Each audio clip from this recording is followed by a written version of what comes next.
የመካከለኛው ምስራቅ ቀጠና ኃያላን ፍልሚያ ተፋፍሞ ቀጥሏል። ሁለቱ ጠንካራ ወታደራዊ ቁመና ያላቸው የምዕራብ እስያ ሀገራት እስራኤልና ኢራን ቅልጥ ወዳለ ጦርነት ከገቡ ቀናት እየተቆጠሩ ነው። ምንም እንኳን ሁለቱ ባላንጣ ሀገራት ከ1300 እስከ 1500 ኪሎ ሜትር የሚሆን የአየር ላይ ርቀት በመካከላቸው ቢኖርም ቀጥተኛ የሆነ የሚያዋስናቸው ድንበር ባይገኝም አንዳቸው ባንዳቸው ላይ ያረገዙት ቂም መጠን በመካከላቸው ካለው ርቀት የገዘፈ ሆኗልና እርስ በርስ እየተጨፋጨፉ ነው። ሀገራቱ እስካሁን ብዙ የተጎዳዱ ቢሆንም ኢራን የስካሁኑ ማስጠንቀቂያ ነው፣ ዋናው ቅጣት ገና ነው ስትል አስጠንቅቃለች። እስራኤል በበኩሏ ተደጋጋሚ የአየር ላይ ጥቃቶችን እየፈጸመች መሆኗን እየገለጸች ትገኛለች።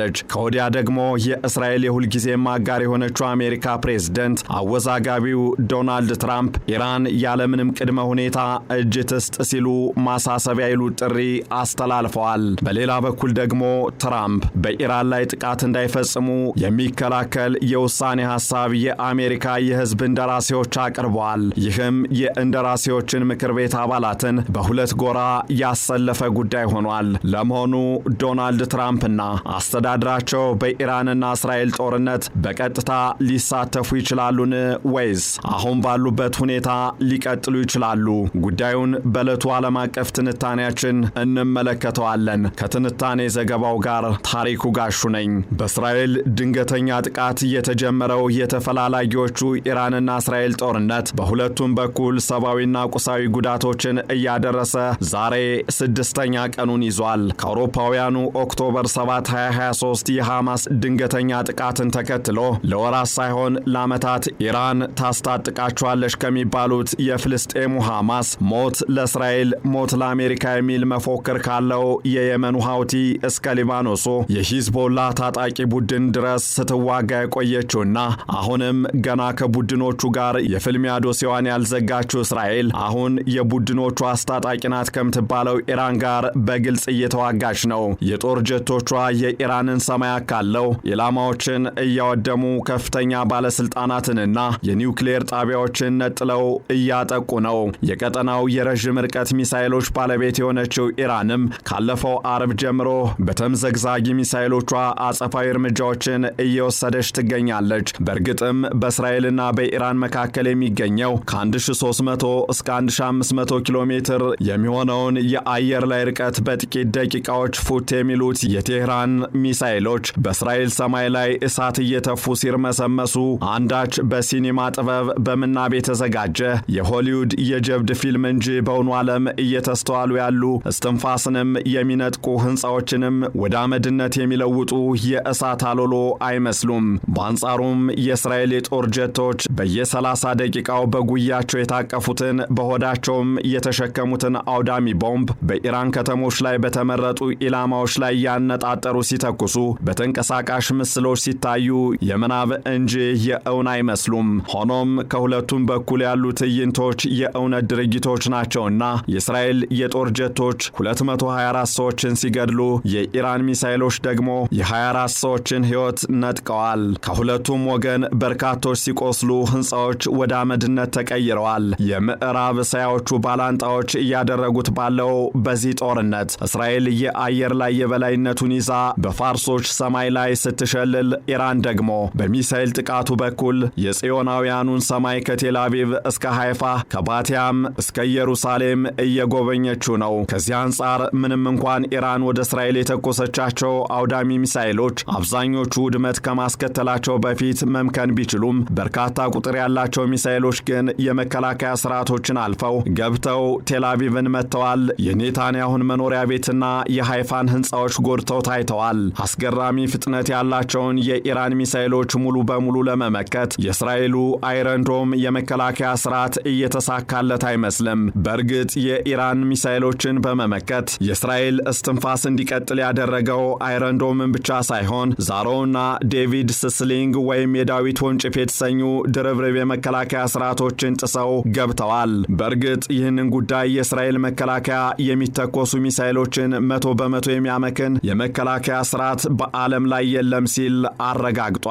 ከዚህ ጋር በተያያዘ የእስራኤሉ አይረንዶም 90% ውጤታማ የማክሸፍ ስራዎችን እንደሚሰራም ይነገርለታል። ይህን ይህም ከተተኮሱ 100 ሚሳኤሎች 90ውን ሲያከሽፍ 10ሩ ግን ጥሰው ሊገቡ ይችላሉ እንደማለት ነው። ያም ሆነ ይህ እስራኤልና ኢራን መጨፋጨፋቸውን የቀጠሉ ሲሆን ኢራን እስካሁን ወደ እስራኤል ከ400 በላይ ሚሳኤሎችን እንደተኮሰች ቴልአቪቭ አስታውቃለች። በሌላ በኩል ደግሞ በርካታ የኢራን ባለስልጣናትንና ወታደራዊ አመራሮችን እንዲሁም የኒውክሌር ማበልጸጊያ ጣቢያዎችን በመምታት ረገድ ውጤታማ የሆነችው እስራኤል ጦርነቱ የኢራንን እስላማዊ መንግስት እስኪያፈርስ ድረስ ይቀጥላል ስትል እስካሁን ከ400 በላይ ሚሳኤሎችን የተኮሰችው ኢራን መከላከያ ደግሞ የእስካሁኑ ጥቃት ማስጠንቀቂያ ነው፣ የቅጣት እርምጃው ግን በቅርቡ የሚጀምር ይሆናል ሲል አስታውቋል። በቅርቡ በእስራኤል ጥቃት የተገደሉት ጀነራል መሐመድ ባግሄሪን የተኩት አዲሱ የኢራን መከላከያ ኃላፊ ጀነራል አብዱል ራሂም ሞሳቪ የእስካሁኑ ለእስራኤል የተሰጠ ማስጠንቀቂያ ነው፣ የቅጣት እርምጃው ግን በቅርቡ ይከናወናል ማለታቸው በርካቶችን ስጋት ውስጥ የከተተ ጉዳይ ሆኗል። ጀነራሉ ይህንን ብቻ ብለው አላበቁም። የተያዙ ግዛቶች በተለይም የቴልአቪቭና የሃይፋ ነዋሪዎች ሕይወታችሁን ታድኑ ዘንድ አካባቢዎቹን ለቃችሁ ውጡ ሲሉም አስጠንቅቀዋል። የኢራን መከላከያ ኃላፊ ጀነራል ማውሲ ይህንን ባሉበት በትላንትናው ዕለት አመሻሽ የአሜሪካው ፕሬዝዳንት ዶናልድ ትራምፕ ደግሞ በትሩዝ ሶሻል ገጻቸው ላይ ባስተላለፉት መልእክት ከዚህ በፊት በእስራኤልና በኢራን ግጭት ጣልቃ አንገባም፣ ከዚህ በፊት በፈጸመችው ጥቃትም የአሜሪካ እጅ የለበትም ከተባለው በተቃራኒው የሆነ ይዘት ያለው መልእክት አስተላልፈዋል። ዶናልድ ትራምፕ የኢራን ሰማይን ሙሉ በሙሉ ተቆጣጥረነዋል፣ አያቶላህ ኻሜኔይ ቀላል ኢላማ ነው፣ ነገር ግን ያለበት ቦታ ለደህንነቱ የሚያሰጋ አይደለም ሲሉ ጽፈዋል። ከዚህ በተጨማሪም እኛ ካለበት አውጥተን ቢያንስ ላሁን አንገለውም ብለዋል። ይህ የዶናልድ ትራምፕ የትሩዝ ሶሻል መልእክትም እስራኤልን በቁሳቁስ ከመደገፍ አልፎ አሜሪካ ከጅምሩ ጀምሮ በቀጥታ በጦርነቱ እየተሳተፈች ነበርን የሚል ጥያቄን ያስነሳ ሲሆን ቀጣዩን የአሜሪካ አቋምም በግልጽ የሚያመላክት ሆኗል። በተለይም የኢራንን ሰማይ አሁን እኛ ሙሉ በሙሉ ተቆጣጥረነዋል፣ ኻሜኔ የት እንደተደበቀ እናውቃለን፣ ቢያንስ ላሁን አንገለውም የሚል አገላለጻቸው ትኩረትን የሳበ ሆኗል። ከዚህ አልፎም ትራምፕ ኢራን ያለምንም ቅድመ ሁኔታ እጅ ትስጥ ሲሉ መልእክት ያስተላለፉ ሲሆን በንጹሃን ላይ የሚተኮሱ ሚሳኤሎችን አንፈልግም፣ በአሜሪካ ወታደሮችም ላይ እንዲሁ ትዕግስታችንም እያለቀ ነው በማለትም በከፍተኛ ሁኔታ አስጠንቅቀዋል። እናም ፕሬዝደንቱ ያስተላለፏቸው መልእክቶች አንድም አሜሪካ ጦርነቱን እንደተቀላቀለች አሊያም ለመቀላቀል እየተዘጋጀች መሆኗን የሚጠቁሙ ናቸው። ይህ ከሆነ ደግሞ በእርግጥ አሜሪካ በራሷ ላይ ጥቃት ሳይሰነዘርባት በሌሎች ሀገራት ጦርነት በቀጥታ የምትሳተፍበት እድል አለን የሚል ጥያቄ የሚነሳውም እዚህ ላይ ነው። ለዚህ ጥያቄ ከአሜሪካ ሕገ መንግስት የሚመዘዘው ምላሽ ደግሞ ባጭሩ አይቻልም የሚል ይሆናል። ከዚህ ጉዳይ ጋር በተያያዘ በእርግጥ በአሜሪካ የህዝብ እንደራሴዎች መካከልም የአቋም ልዩነቶች እየተስተዋሉ ሲሆን ቶማስ ማሴ የተባሉት እንደራሴ ከዲሞክራቶች ጋር በመሆን የአሜሪካ መከላከያ በኢራን ተሳትፎ እንዳያደርግ የሚከላከል ውሳኔ እንዲተላለፍ በትላንትናው ዕለት ለኮንግረሱ ሐሳብ አቅርበዋል። ከጥያቄ አቅራቢዎቹ አንዱ የሆኑት እንደራሴ ማሴ የአሜሪካ ሕገ መንግስት ያስፈጻሚው አካል አንድ ነጻ ሀገር አሜሪካን ስትወጋ ጦርነት እንዲከፈትባት ብቻውን የመወሰን ስልጣን የለውም፣ በዚህም በኢራን ጦርነት ላይ ማወጅ የሚችለው ትራምፕ ሳይሆን ኮንግረሱ ነው ብለዋል። በተጨማሪም እንደራሴው አሁን በእስራኤልና በኢራን ያለው ጦርነት ደግሞ የኛ ጦርነት አይደለም፣ ቢሆን እንኳን በሕገ መንግስቱ መሰረት የሚወስነው ኮንግረሱ ነው በማለት የዶናልድ ትራምፕን አካሄድ ጥያቄ ውስጥ አስገብተውታል።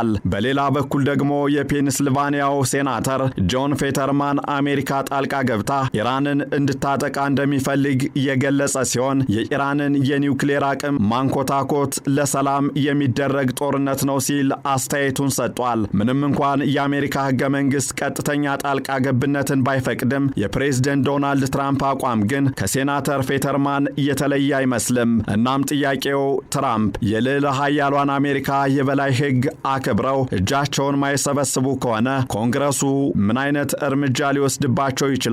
ወይስ ለኮንግረሱ አሳማኝ መከራከሪያ አቅርበው ይሁንታል ሊያገኙና ኢራንን ለመደብደብ እድል ካገኙስ በሊቢያ በ2011 በኢራቅ በ2003 ጣልቃ በመግባት የተፈጠረውን ቀውስ በኢራን ከመድገም የዘለለ ምን አይነት ውጤት ሊያመጡ ይችላሉ የሚለው በጊዜ የሚታይ ይሆናል።